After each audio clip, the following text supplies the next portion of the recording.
Evo nas posle mjesec dana od prve epizode ponovo u podlukanju kod Ivana.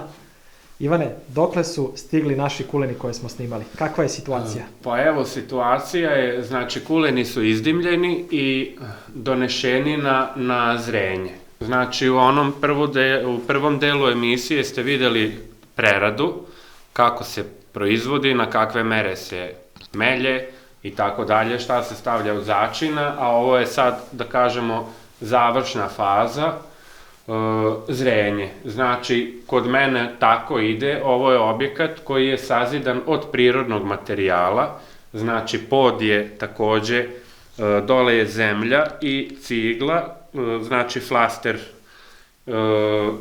nema znači betoniranog ničega i tako dalje. A zbog čega je to bitno? Izvini što te prekidam. Pa bitno je zbog mikroklime i zbog vlage i zbog suvoće. Znači, kad proizvod stoji u prirodnim uslovima, prosto kad je vlažno vreme, ta cigla i ta zemlja dole vuče vlagu, a kad je suvo vreme, povlače vlagu iz kulena. Znači, prosto dajemo i oduzimamo na prirodan način. E sad, ne bi tačno znao tehnološki da se izrazim, ali prosto to je takođe jedna od tajni zrenja kulena, znači mikroklima i prostorija od prirodnog materijala. To može da bude podrum, a može da bude ovako, ovo je nekad bila štala, do neke 98. godine i ja sam to sve preradio, promenuo, plafon i tako dalje od drveta i koristim ga to za zrenje tog mog kulena. Dakle, pre ovoga koliko smo dugo beše dimili kulen? Koliko je on?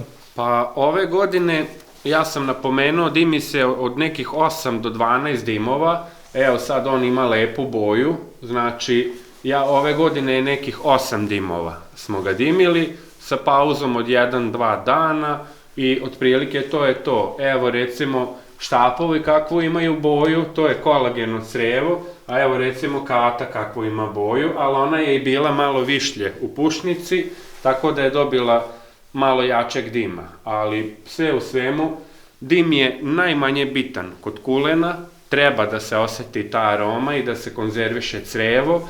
Sve ono nakon dimljenja je bitno, a to je ovo sad o čemu razgovaramo. Znači, a to je znači zrenje koje traje u proseku koliko? Pa recimo kulen u štapu, ukupno od proizvodnje, znači ako smo ga pravili 10.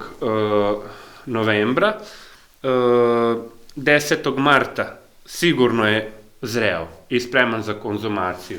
Dok recimo kulen u kati čeka se i do maja meseca, zato što on glomazniji je, ima veći presek, veći fi i zbog toga se duže čeka, ali je zato i kvalitetniji i skuplji. Dakle, od 4 do 6 meseci treba da se sačeka za jedan proizvod.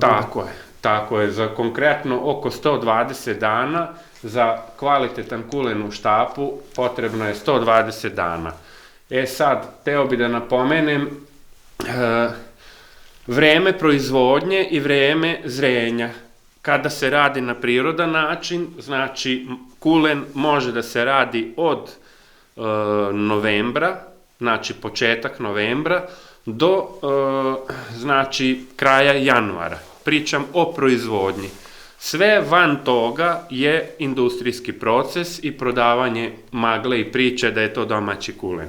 Znači domaći kulen može da se pravi od novembra do januara. Sve nakon toga je prazna priča. Interesuje me još jedna stvar, Ivane, što se tiče područja koje proizvode kulen. Jel bi mi rekao neke razlike? Pa vidi, razlike su u začinima, razlike su u mikroklimi i tako dalje, ali znači područja, da krenemo prvo od nastanka kulena, znači kulen je nastao u Slavoniji. To tad nije bila ni Hrvatska, to je tad bila Austro-Ugarska, da ne mešamo te pojmove. Znači, za vreme Austro-Ugarske monarhije na području Slavonije je nastao kulen. I onda se on širio prema Sremu, Baranji i tako dalje i Vojvodini.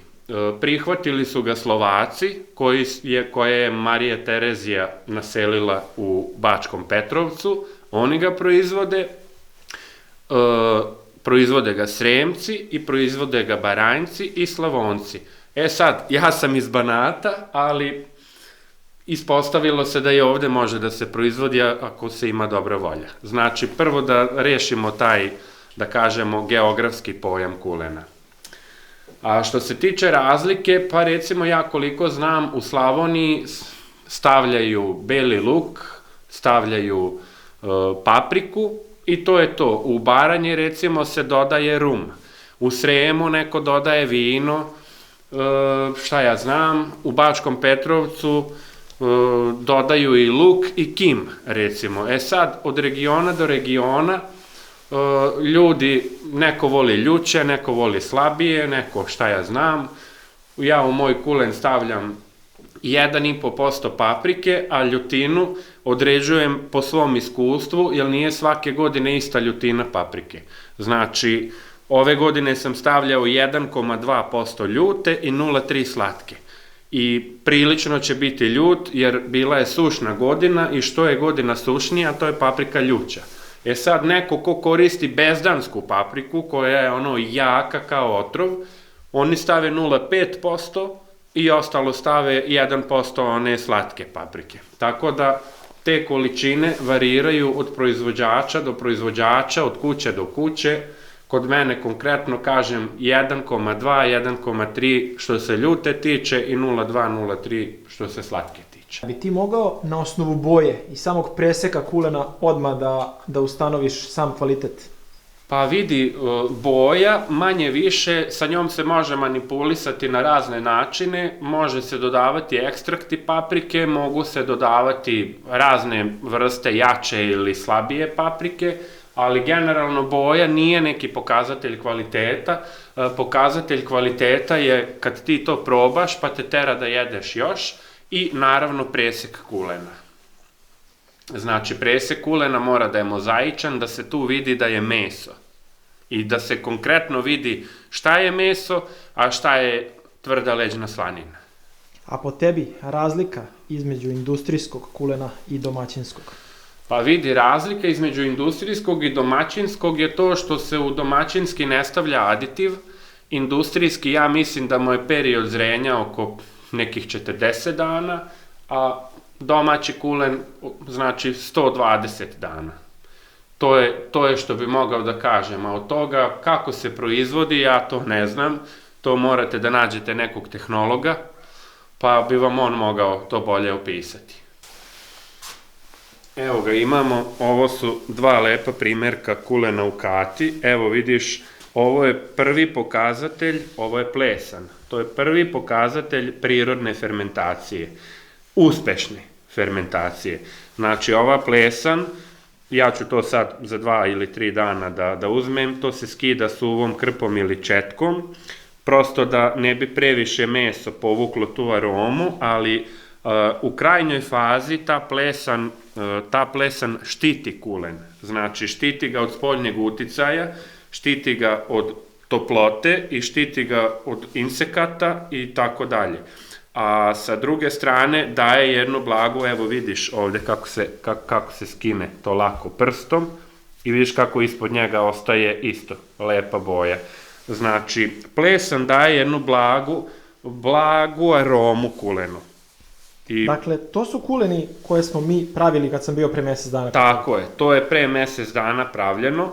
Ja sam isekao jedan kulen prošle nedelje nakon dimljenja i to na Instagramu su ljudi ispratili. Proverio sam presek, sve je savršeno i sad da više ne bi žrtvovali ove kate, posle kad odemo u kuhinju preseći ćemo jedan kulen u štapu da vide ljudi kako izgleda presek, kakav je to mozaik. A to je presek na koliko posto je on sad do gotovog proizvoda? Tek je 15% suv.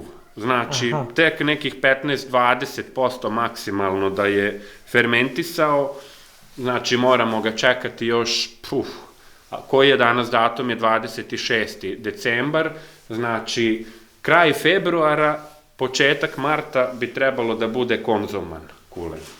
Da, kulenovi u štapu, o njima sam i pričao. Kulen u štapu dolazi krajem februara, početkom marta, a katu, malo pre koju smo držali, ona dolazi tek krajem aprila, početkom maja. Jer ona ima veći presek, veći promer i prosto duže vremena joj treba da se osuši i da fermentiše. Znači, ista je masa za punjenje, ali je drugačija, mnogo duža fermentacija i zbog toga kulen u kati čak i 60% kalira i zbog toga mu je i cena koštanja veća. A šta imamo to tu, Ivane? Evo ovde imamo kobasicu podlukanjsku, ja sam je tako krstio, znači ona se pravi od obrade mesa koja ostane od kulena, znači i u nju ide i deo plečke i buta ili slanine i tako dalje.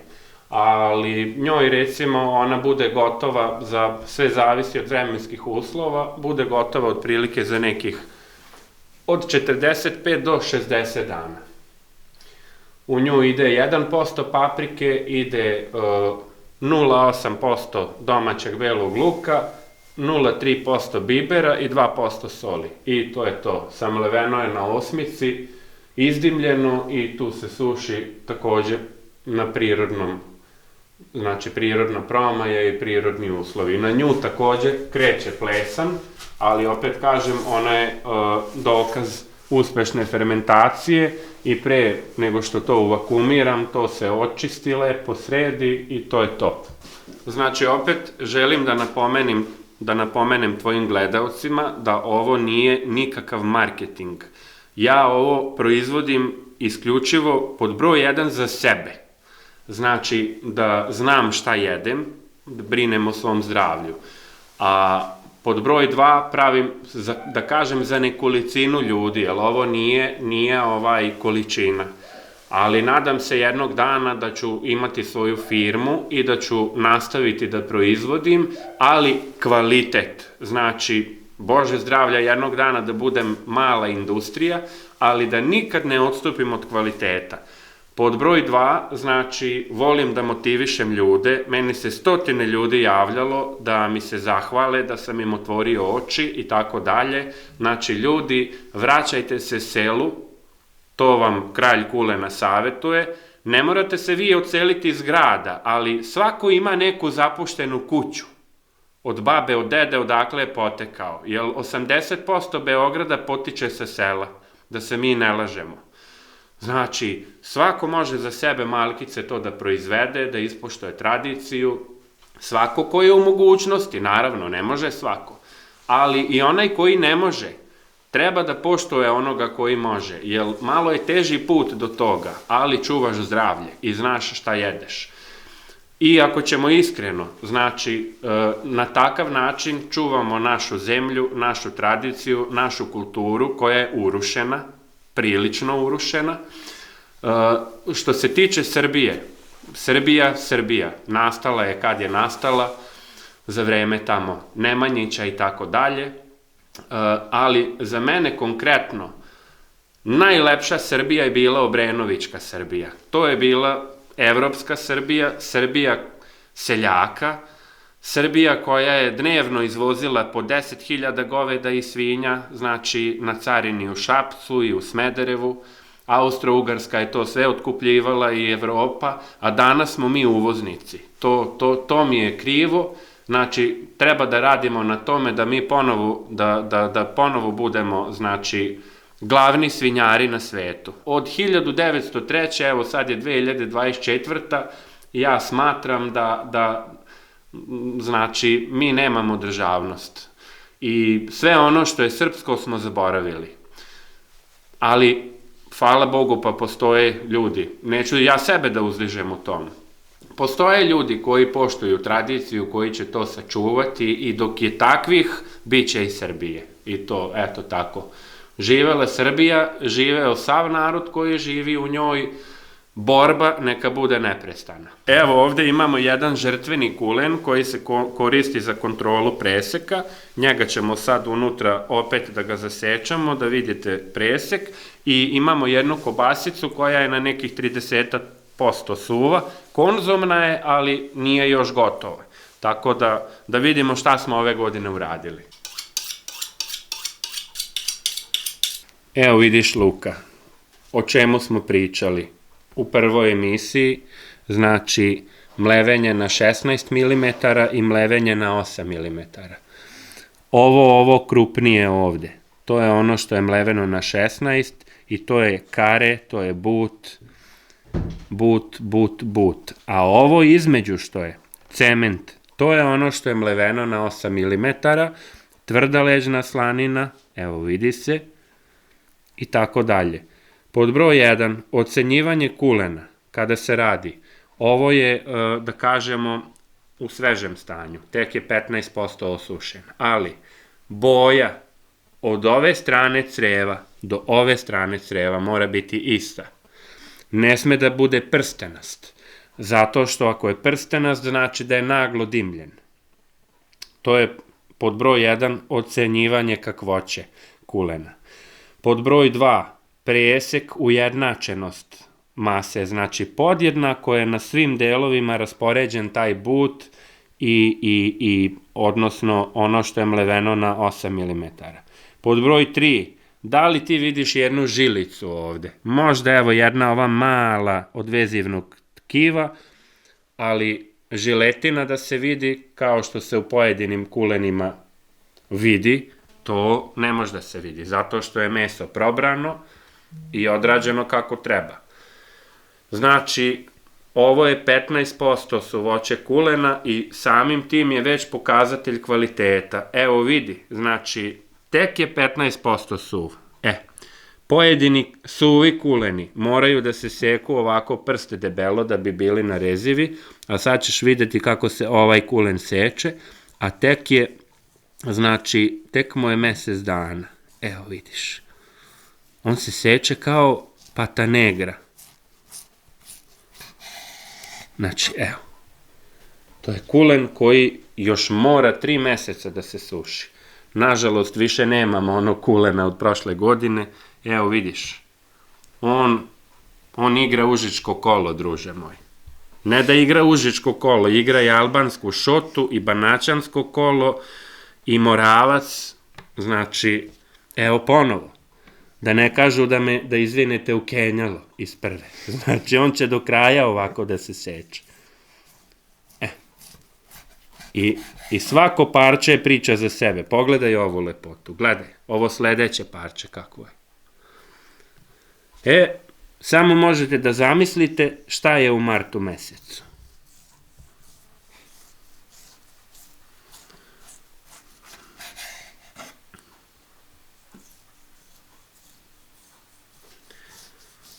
Pod broj 4. Na pojedinim suvim kulenima ne može da se skine crevo. A evo vidi ovo. Pogledaj, vidi ovo. Gledaj.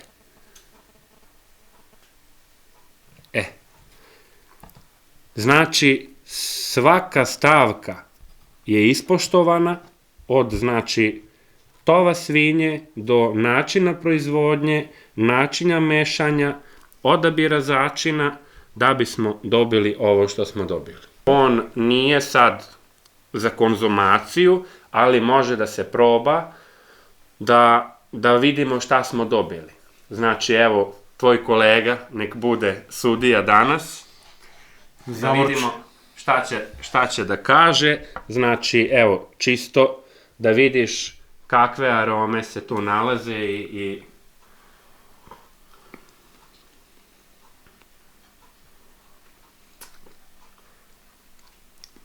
Kakav je? Ovo je stvarno dobro. Da je pravo ja. Stvarno dobro. Evo. Hoćeš da presečem? Mekano, lepo, sočno. Sve što treba. Evo i za tebe, Luka, da probaš. Ja bih još malo za... Naravno, pojedite, to ćete vi sve pojesti na kraju.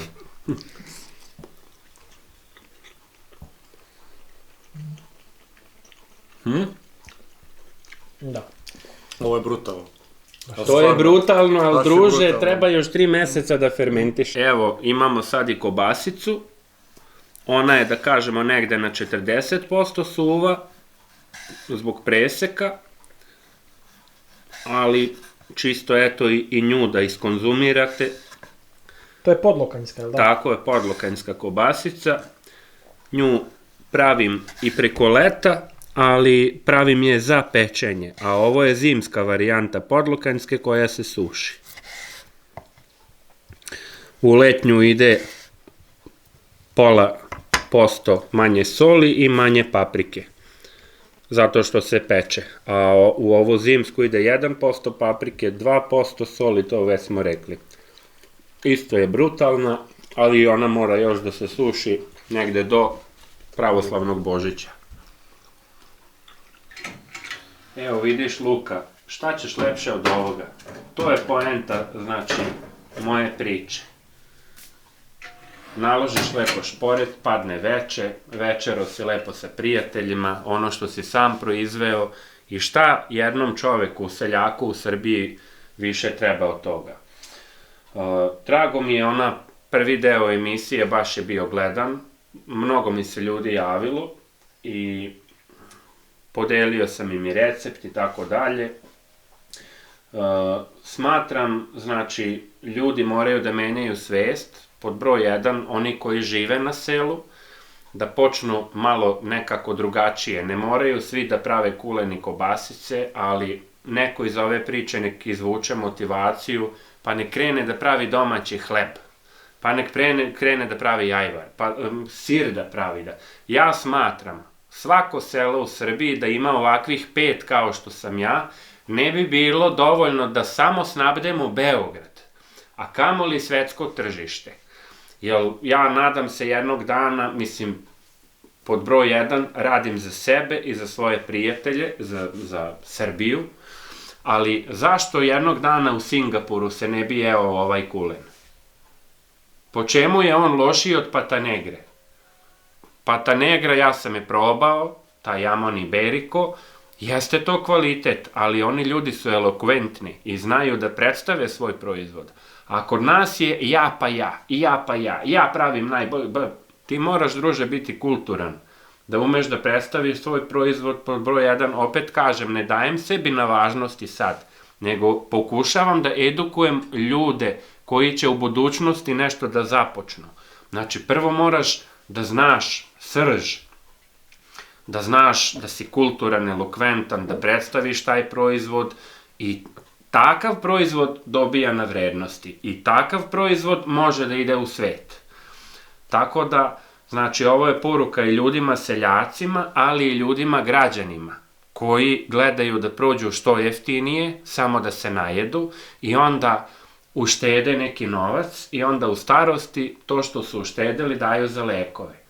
Tako da, ljudi, kupujte od proverenih po preporuci. Znači, svako zna nekoga ko nešto dobro proizvodi, preporuka je majka, može to biti marketing kakav god hoćeš, čovek će jednom da ti kupi i vidi da si ga zajebo i više ti neće kupovati. Znači, kvalitet uvek ima prođu i za proizvođača i za potrošača. Znači, to je to. Ja bih vas pozdravio sad, hvala vam što ste mi opet bili tako iznenada i družit ćemo se i dalje. Hvala na gostoprimstvu, Ivane. Pa, meni je čast i svaka čast i tebi što promovišeš taj neki zdrav razum.